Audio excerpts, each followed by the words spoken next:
Hello everyone, my name is Joshua Taylor and my presentation will be on the curricular applications of digital storytelling. A little overview before I begin.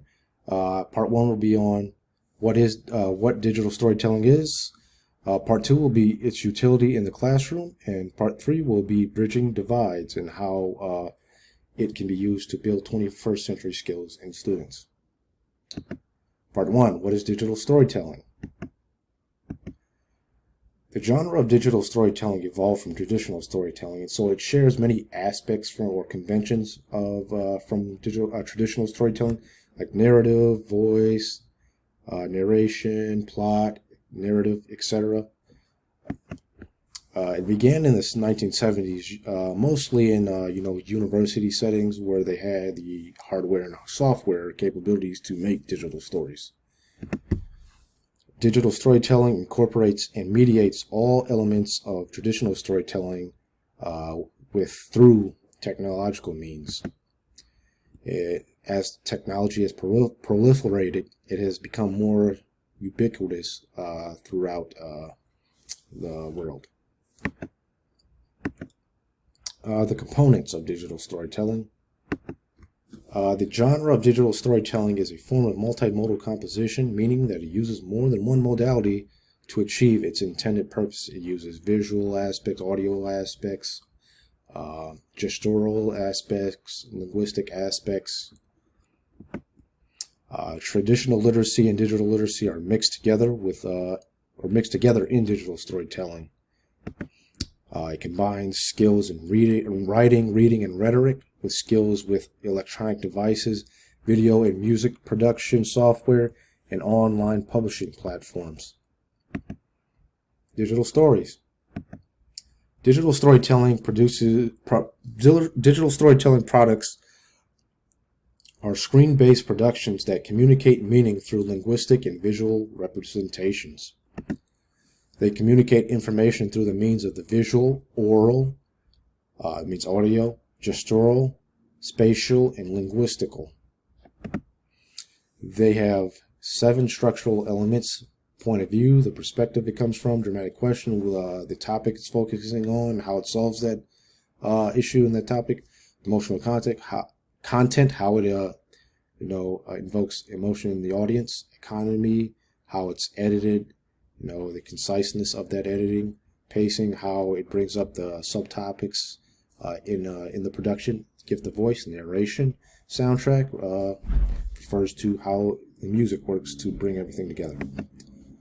The multi-dimensional form of digital stories enables audiences to experience digital stories in an amplified way from traditional storytelling.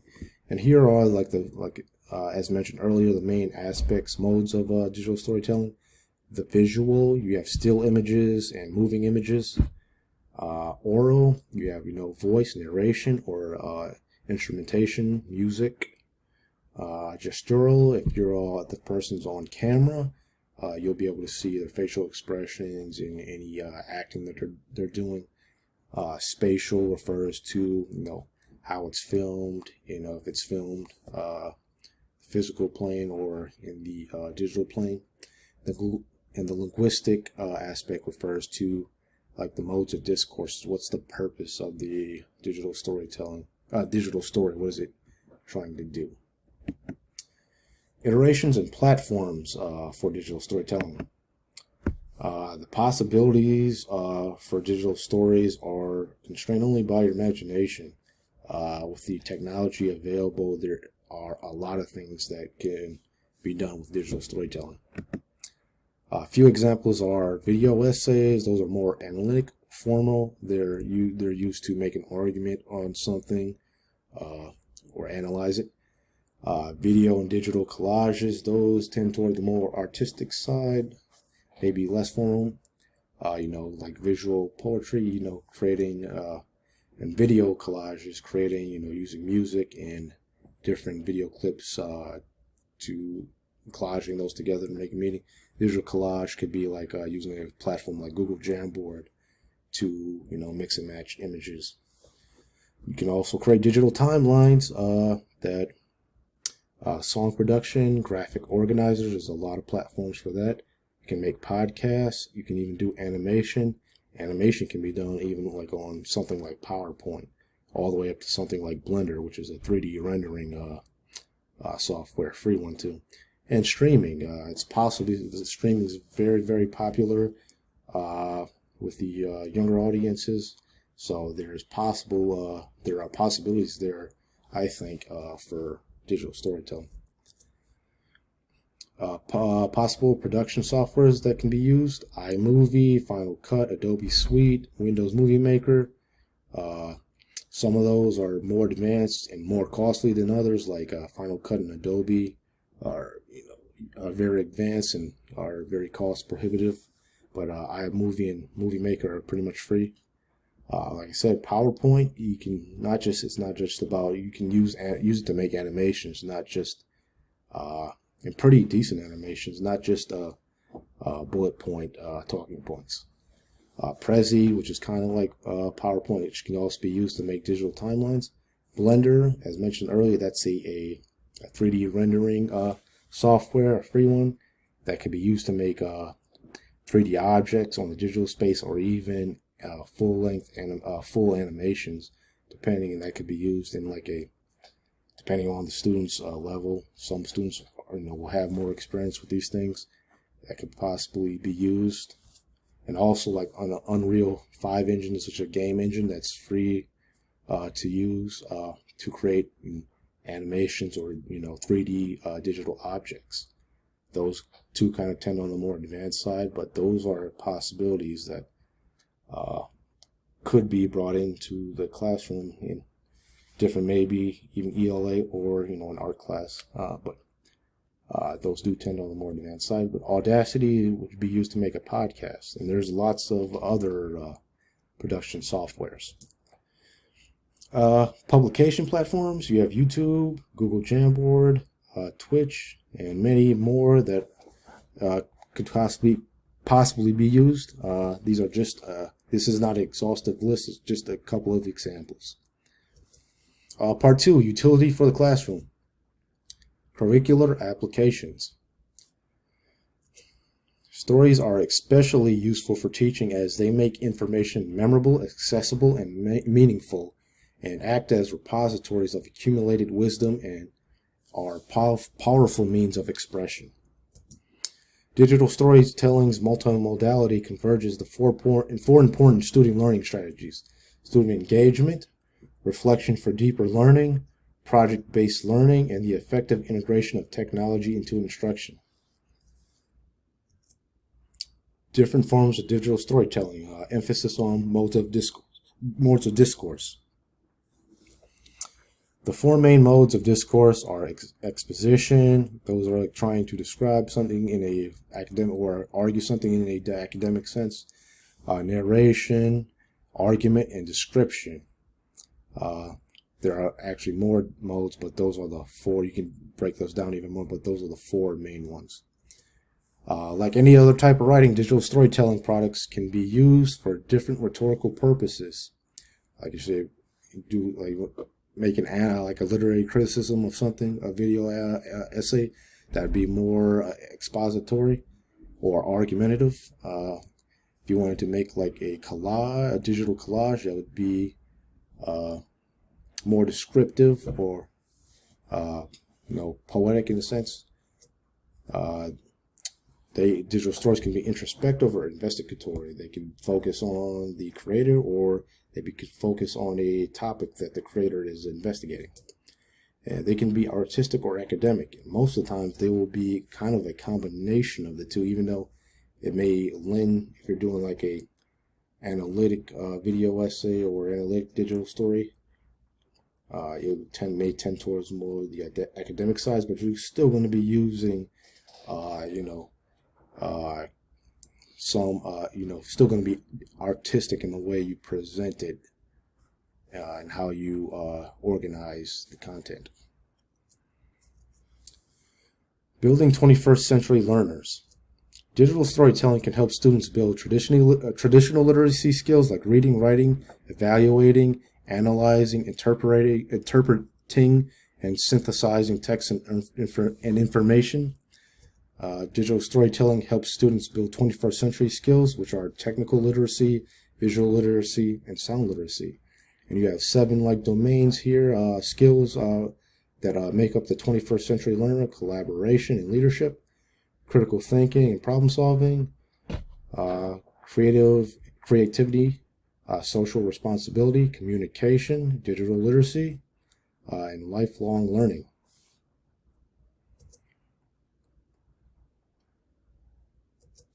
In the classroom, digital storytelling in the classroom. From the early childhood level all the way to the post-secondary level, digital storytelling can be implemented to connect students to academic content. That means all the way from the elementary level all the way to your college or graduate level. Digital storytelling can be used to help students learning and understanding of a topic.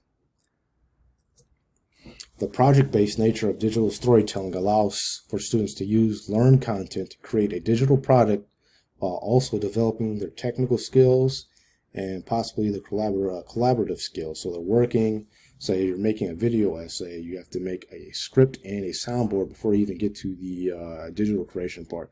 So you get that traditional aspect, and then once you get past that phase, you'd be working on, your proficiency in using the hardware and softwares that you're going to be using, and the platforms you're going to be using. And students could possibly be working in groups, so they would have to learn, use work on the collaboration skills, dealing out, giving each other roles and what they're going to do, etc. Students who are apprehensive at first about using technology and doing digital stories can gain confidence to craft their projects that they find meaningful when they have explicit technology instruction is a part of the class. And that means, taking a, time to first making sure how to use these do these things and use these platforms, and then modeling it to your students, taking time to do that. Something that's very important, 2 things that are very important. Giving students ample time to complete a digital story project is very important. These things can take a very long time to do.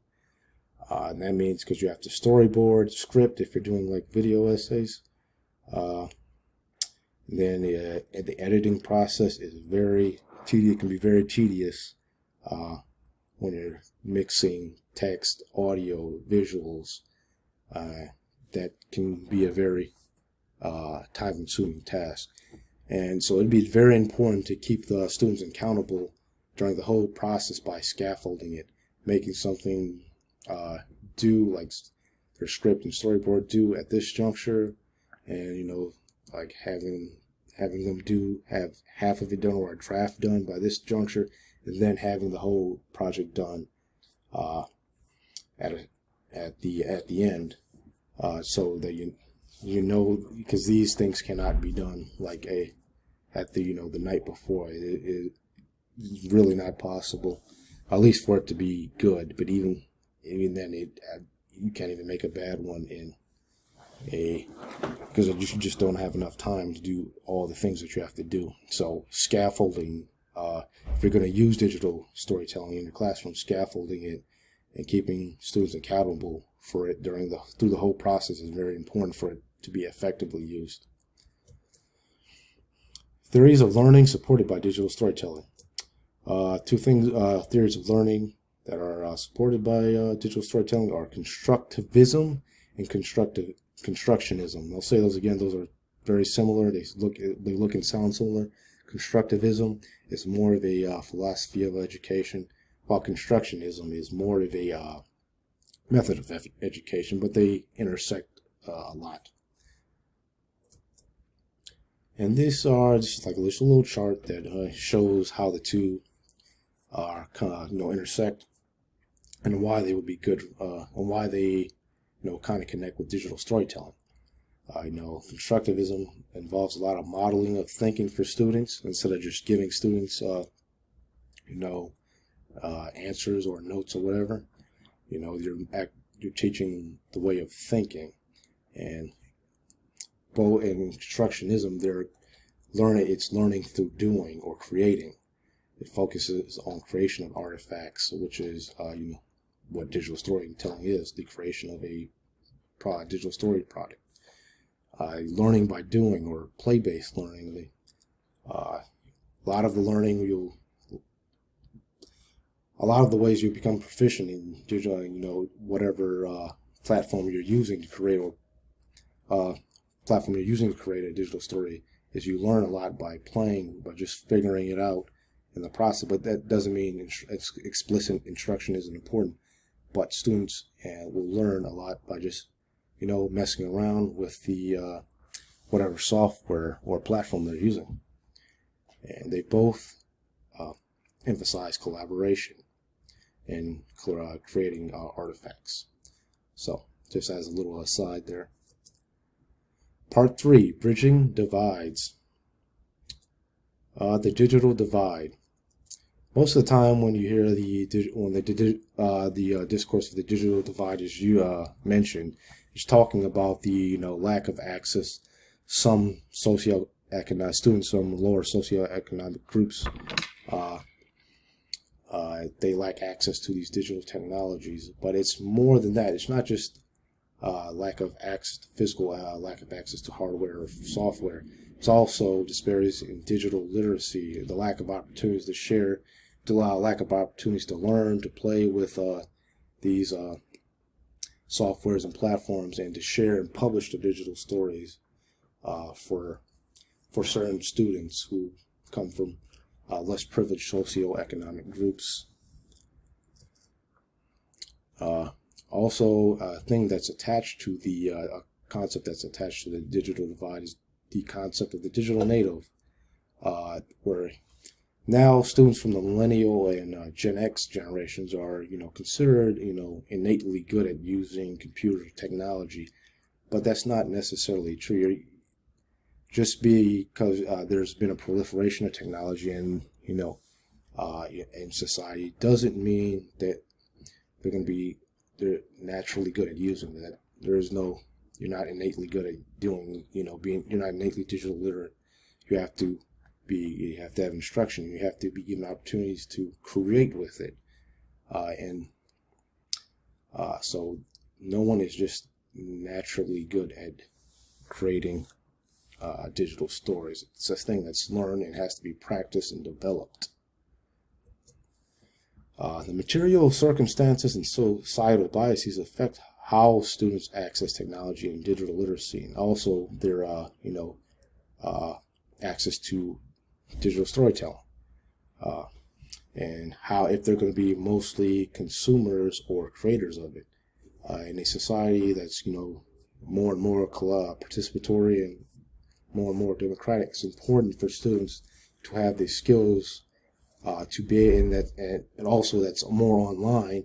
It's important for students to be able to create digital stories, whatever purpose it is for, and be able to share their insights and insights on topics and themselves, and share those with the world, instead of just being consumers. They want to be both consumers and creators.